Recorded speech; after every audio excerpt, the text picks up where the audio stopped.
In chapter 11, Joshua followed God's command. After conquering the southern lands in Canaan, he led the Israelites north. The Bible says that King Jabin of Hazor joined forces with the king of Madon, the king of Shimron, and Akshaph, and many kings in the south and north, and in Nephador on the west to fight against Israel. The ruins of Hazor, in 9 to 10 kilometers north of the present Sea of Galilee, is the largest fortress in the northern Canaan.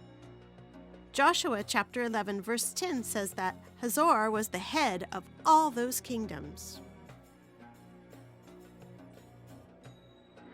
It says indirectly that Hazor was the political and economic center of the northern Canaan at that time.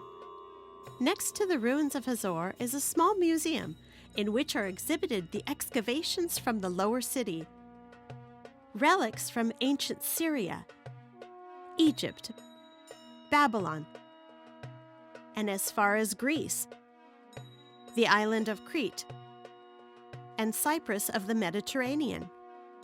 These are confirmed that Hazor was a trade center connecting those countries.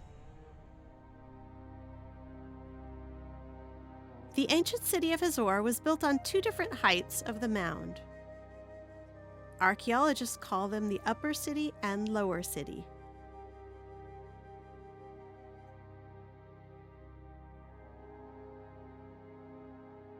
Between the cities, there is a rather wide ladder channel connecting the cities. The total area of the whole city is about 800,000 square meters, about 15,000 residents at the time. It was the largest and strongest fortress in Canaan.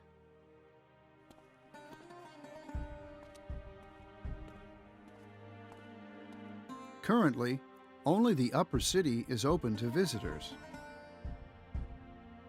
This is the entrance to the upper city. Our first glance is a city gate built in Solomon's time.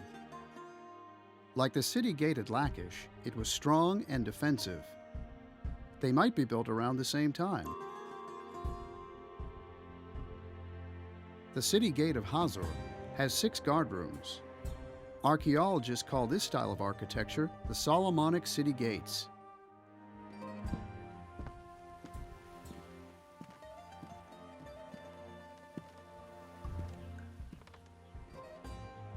One stratum below the Solomonic gate is a gate from the Canaanite time. Seems like it was kept incomplete.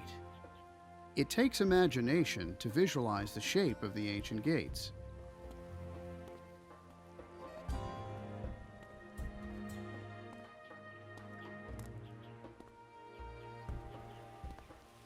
In the southeast corner of the upper city is the palace where the Canaanite king was located. We see that this palace was rebuilt by archaeologists, and it reveals the details of the style in that era. The palace is made up of the courtyard and the palace hall. There is a high place for sacrificing to idols in the courtyard, facing the steps to the palace entrance. From archaeological inference, this is where the Canaanites worshipped idols. At the top of the steps is the palace entrance. There are 2 huge pillar bases on both sides. The pillars on the bases are rebuilt.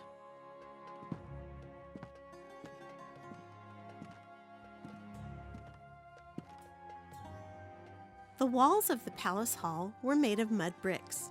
This part is the original mud brick wall. And these parts are new mud brick walls that archaeologists rebuilt by imitation. Here we can see clearly a line marked in a dark brown color on the side of the wall. Below this line is the relic. Above it is the part that archaeologists later rebuilt. The exterior of the wall, the lower half covered with precious blackstone, the upper part with expensive pine cedar. According to research, this palace was burned by fire, just as the book of Joshua records.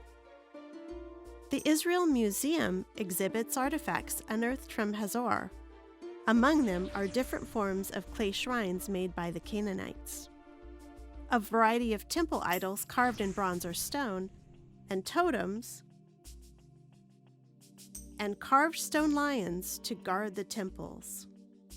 This is the statue of a Canaanite ruler carved in stone, dated around the 15th century BC. This mud tablet is an official letter to the king of Hazor with his name and title. This statue is Jabin, king of Hazor in Joshua's time. It was carved in both gold and bronze. He wore a tall crown and was wearing a broad-hemmed cloak.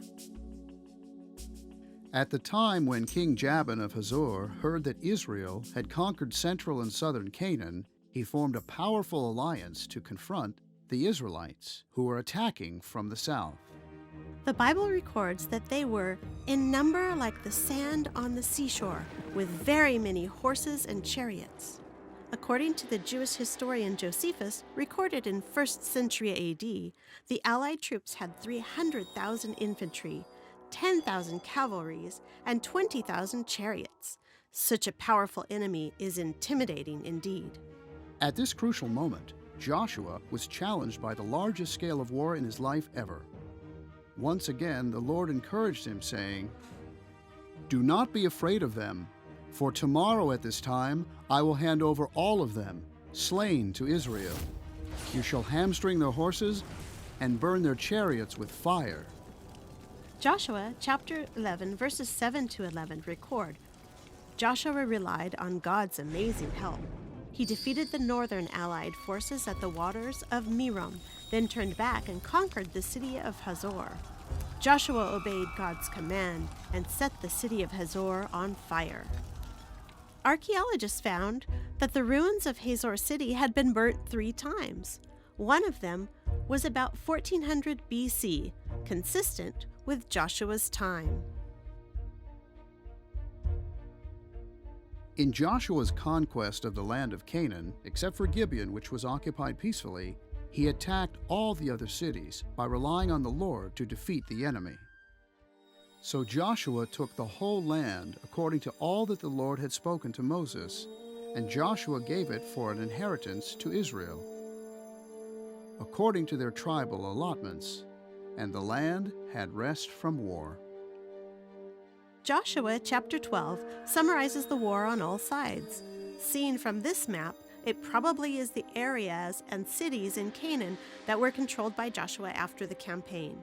It also implies that land still remains to be possessed. At Spring of Water International Ministries, we invite you to journey with us, giving seed to the sower and bread to the eater. Isaiah 55:10. To find out more, follow Spring of Water International Ministries.